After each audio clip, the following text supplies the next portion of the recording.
नमस्कार दोस्तों, आप सभी का स्वागत है हमारे YouTube चैनल राज लीगल एड में। और हम आज चर्चा करेंगे भारत की संसद के द्वारा 3 बिल लाया गया है, जिसमें आईपीसी, सीआरपीसी और एविडेंस को बदलने की बात करी गई है और जिसमें अलग अलग नामों से उसको जाना जाएगा।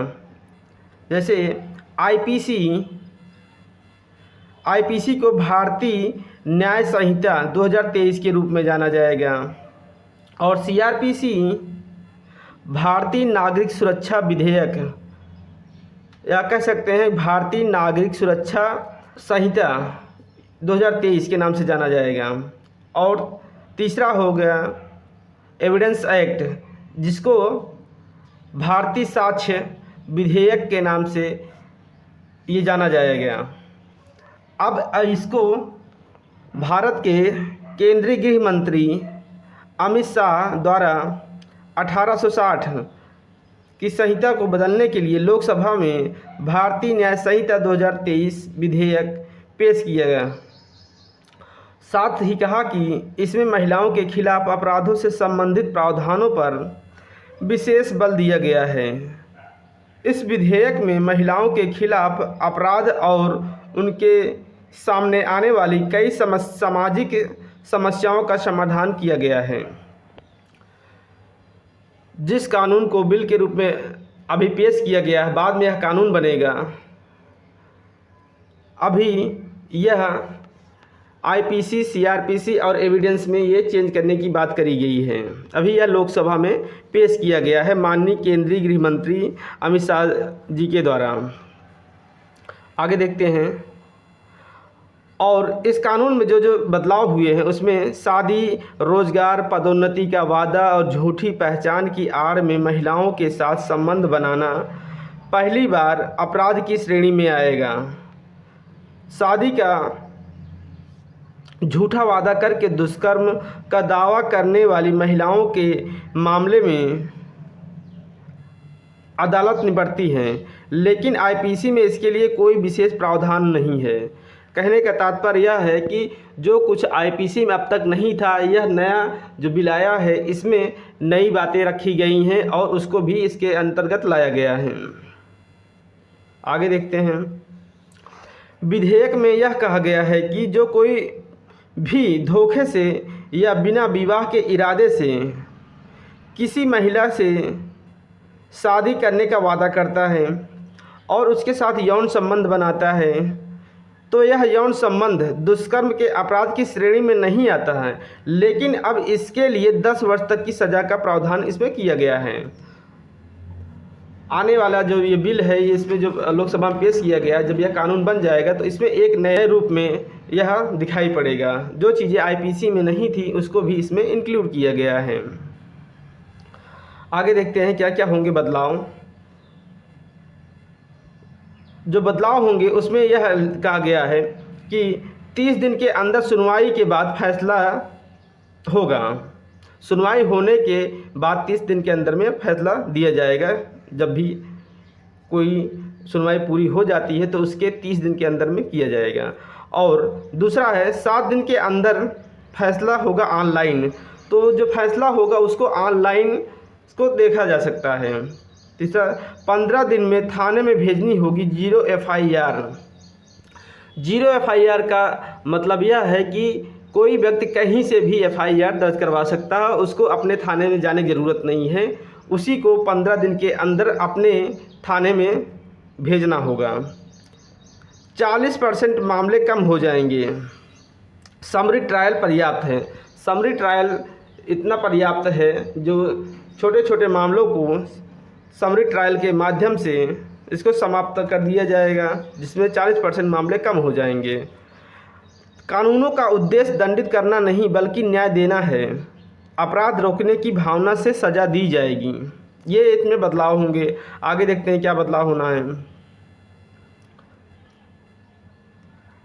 किसी अपराध के मामले में प्राथमिकी दर्ज करने से लेकर न्याय तक पूरी प्रक्रिया डिजिटल होगी। ये नई बात इसमें आई है। पूरी प्रक्रिया डिजिटल होगी और देश के हर जिले में भविष्य में 3 फोरेंसिक साइंस की प्रयोगशालाएं होंगी, जिससे आपराधिक चीज़ों पर जल्दी से निपटारा किया जा सके, जिसमें उसमें सबूतों के साथ हल किया जा सके। कानून का उद्देश्य अदालतों में दोष सिद्धि की दर 90% से अधिक करना है। कहने का तात्पर्य है कि अदालत के द्वारा जो कन्विक्शन रेट कम है वो 90% से भी अधिक होना चाहिए। इस बिल के माध्यम से यह बताने की कोशिश की जा रही है। पहली बार ई प्राथमिकी दर्ज करना संभव होगा। कोई भी व्यक्ति इलेक्ट्रॉनिक माध्यम से FIR दर्ज करवा सकेगा। और अगला है, प्रत्येक जिले में एक पुलिस अधिकारी होगा जो हिरासत में लिए गए आरोपियों के परिजनों को उन्हें गिरफ्त में लेने का प्रमाण देगा, और यह सूचना व्यक्तिगत रूप से और ऑनलाइन रूप से दोनों तरह से देना होगा। ये बदलाव हो रहे हैं। आगे देखते हैं, यौन हिंसा के मामले में पीड़िता का बयान और उसकी वीडियो रिकॉर्डिंग अनिवार्य होगी।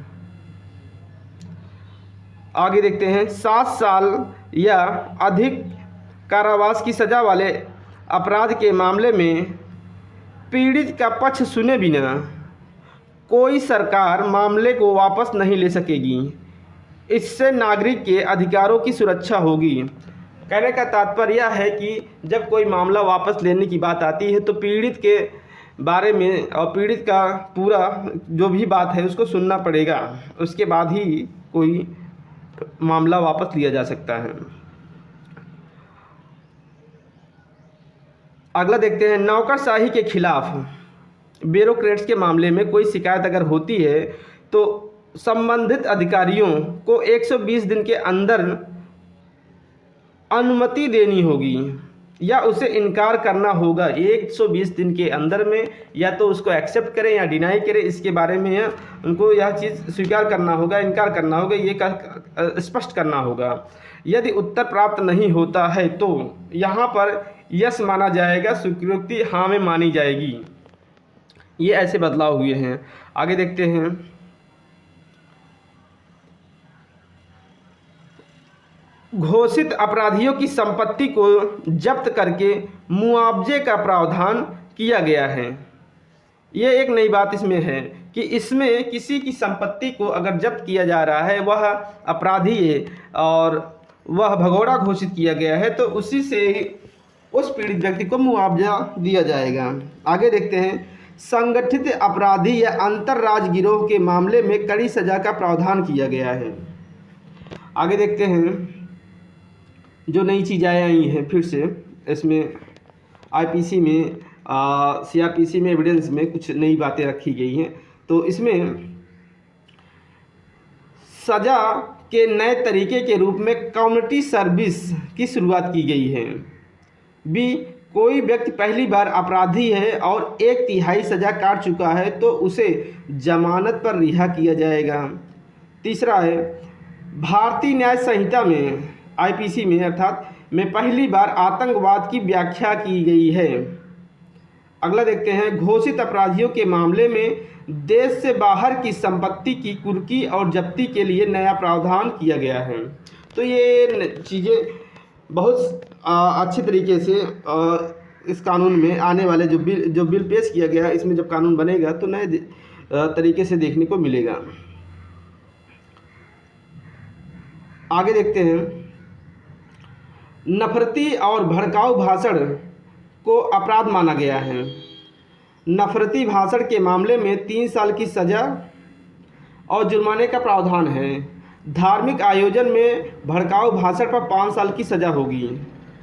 और आगे देखते हैं, सरकार फोरेंसिक विज्ञान को बढ़ावा देगी और हर साल देश में 33,000 फोरेंसिक विशेषज्ञ तैयार होंगे। 7 वर्ष या उससे अधिक कारावास की सज़ा वाली धाराओं में फोरेंसिक दल का दौरा अनिवार्य होगा।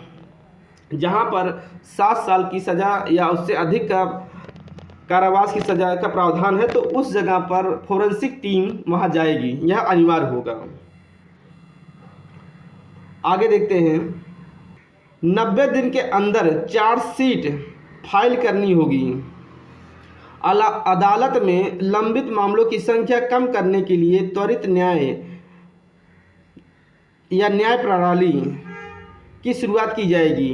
उन्होंने अर्थात होम मिनिस्टर ने कहा कि अब पुलिस को 90 दिन के अंदर आरोप पत्र दायर करना होगा, जिसे अदालत 90 दिन और बढ़ा सकती है। ये इसमें बात कही गई है। अब ये कानून पास हो जाता है तो नए रूप में देखने को मिलेगा और नए सिरे से कार्य अदालत में होंगे। कुछ विशेष भी है इसमें। 2027 तक देश की सभी अदालतें कंप्यूटरीकृत हो जाएंगी। 0 FIR कहीं से भी दर्ज कराई जा सकती हैं। गिरफ्तार व्यक्ति पर परिवार को तुरंत सूचित करना होगा। गिरफ्तार कोई किया जा रहा है तो उसके परिवार वालों को तुरंत सूचना दी जाएगी। ऐसा अभी कानून में भी है, लेकिन स्पीड ज़्यादा होगी क्योंकि कंप्यूटरीकृत हो जाएगा, तो वहाँ पर सूचना देना होगा। अभी यह विधेयक है, तीनों कानून CRPC और IPC और एविडेंस, इन तीनों के नाम में भी बदलाव किया गया है और इसमें धाराओं में परिवर्तन किया गया है। जैसे CRPC में 533 धारा जो नए नाम से आ रहा है, नागरिक सुरक्षा संहिता, तो इसमें 533 धारा होगी। और IPC अर्थात नागरिक न्याय संहिता, तो इसमें 356 धाराएं कुल हैं। और एविडेंस एक्ट में, जिसमें पहले 167 धारा थी, अब वह 170 धारा की हो जाएगी। तो एविडेंस में 170 धारा, CRPC अर्थात जो नया कानून के रूप में आएगा तो उसमें 533 धारा, और एविडेंस IPC में 356 धारा, जिसे नागरिक न्याय संहिता के नाम से भी जाना जाएगा।